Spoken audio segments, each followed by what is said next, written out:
We'll guide you through how to update the YouTube app on an Android. If you find this useful, then consider subscribing and liking the video. It's a good idea to go and keep it up to date, to go and get the latest features, fixes and more. So we're going to guide you through this. Here I go and have the YouTube app. To go and update it though, you don't actually go into the app itself.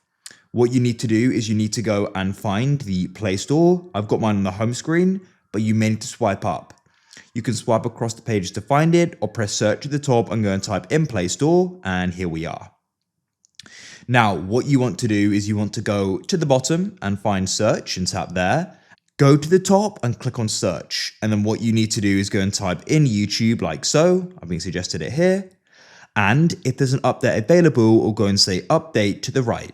If there isn't, it'll go and say open. If there is an update available, you can go and press update and wait for it to go and complete. When it's finished, it will go and say open, and that's it. Leave a like if you found this useful.